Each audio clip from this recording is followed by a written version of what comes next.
तो देखो भाई कोई डिटेल ब्रेकडाउन वीडियो नहीं है, ये देखने से पहले तुम्हें एपिसोड देखना पड़ेगा। मैं जब छोटे मोटे डिटेल्स की बात करूँ, जहाँ पर पहला डिटेल्स ये जो प्रोजेक्ट पेगेसिस, ये प्रोजेक्ट पेगेसिस को मैं पहली बार देखा था कैप्टन मार्वल मूवी में, जहाँ पर वेंडी लॉर्सन टेज़रेक्ट की मदद से ऐसी जानवर बनाने की कोशिश कर रहा था जो लाइट से पीस से 10 पीस में ट्रैवल कर सके। दूसरी बार आयरन मैन 2 में टोनी स्टार्क जब ये बक्सा खोलता है, बक्से में प्रोजेक्ट पेगेसिस लिखा हुआ होता है। और तीसरी बार एवेंजर्स मूवी में जब एरिक सेल्विंग जिस जगह पर टेज़रेक्ट के ऊपर रिसर्च कर रहा था, वो ये प्रोजेक्ट पेगेसिस का एक हिस्सा है। दूसरे नंबर पर जब हमारे हावर्ड स्टार्क ओरिजिनल वाले हैंक पिंग को फोन करता है, हैंक पिंग वाले एंटमैन को फोन करता है, तो पता चलता है कि जेनेट वेंडन एग्जिस्ट नहीं करता और इस एपिसोड का टाइमलाइन है 1988 और हमारे ओरिजिनल टाइमलाइन में भी 1987 में ही जेनेट वेंडन क्वांटम रियल में पहुंच गया था। तीसरे नंबर पर है टिचाला के फादर टिचाका कहता है कि गोर्चव ने रसिया से विंटर सोल्जर को भेजा है और असली दुनिया में भी मिखाइल गोर्चव 1985 से 1991 तक रसिया का प्रेसिडेंट रह चुका है कोल्ड वॉर के दौरान। चौथे नंबर पर है जब लोग ये टीम मिलकर वेंडी लॉर्सन के पास जाते हैं, तब देखते हैं कि ये जो जेट है पीछे, ये टेज़रेक्ट से मदद से पावर लेता है और टेज़रेक्ट के पावर से चलता है। और पांचवें नंबर पर जब ब्रुकलिन के मेले में जब फाइट होती है और थॉर आकर पीटर क्विल को बेहोश कर देता है, जब पीटर क्विल कहता है कि you are the guy from Valhalla, और वैलहल्ला वही जगह पर है जहाँ पर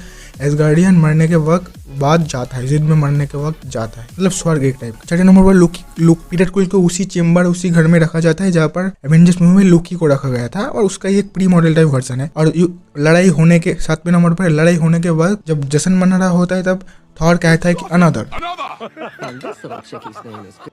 और थॉर का एक स्टाइल है, लेकिन यहाँ पर वो कोई ग्लास नहीं तोड़ता। 8वें नंबर पर ये जो बिल्ली है वो वही बिल्ली है जो कैप्टन मार्वल मूवी में दिखाया गया था। यहाँ पर पीटर क्विल कहता है हमें डॉग टाइप ऑफ पर्सन, और इसीलिए ही गार्डियंस ऑफ द वॉल्यूम 2 में कॉस्मोस के साथ उसका एक बॉन्ड बन गया था। और ये रॉकेट रैकून वाला डिटेल्स तुम्हें पता चल गया होगा। तीसरा जो एपिसोड वो बेसिकली इंस्पायर्ड है डाई हार्ड मूवी से, और इस एपिसोड में बहुत सी बार इसका एक मेंशन किया जाता है, जहाँ पर डाई हार्ड मूवी में जॉन मैकक्लेन की जगह पर है हमारे हैप्पी होगन, दूसरे पर हैंस ग्रबर जो उस मूवी में डाई हार्ड मूवी में फॉक्स प्लाजा नाम की बिल्डिंग में कब्जा कर लिया था, और यहाँ पर है जस्टिन हैमर जो एवेंजर्स टावर पर कब्जा कर लिया है, और एल पावेल जो बाहर से जॉन मैकक्लेन की मदद कर रहा था, और इस मूवी में उस जगह पर है हमारे डार्सी लुइस। और जेल में जस्टिन हैमर जो पोस्टर देखते उस पोस्टर में टोनी स्टार्क के वो अलावा भी ब्रूस बैनर भी है पास में। और एवेंजर्स के जो बेसमेंट में हैप्पी होगन जो एरो को देखता है, इस हॉकाई वाले एरो को बाद में इस सीन में इस्तेमाल भी करता है वो। और इस ड्रेसिंग सीन वाले रूम में हम लोग ब्लैक विडो, हॉकाई और कैप्टन अमेरिका के सूट के साथ साथ थॉर का भी एक सूट देखता है। और ये जो कपड़ा इस्तेमाल किया गया है इसको, इस सूट लोग को बनाने के लिए, उसका भी नाम देख सकते हैं कि वेलवेट,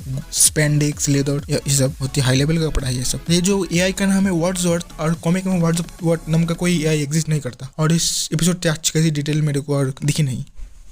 तो इतना ही।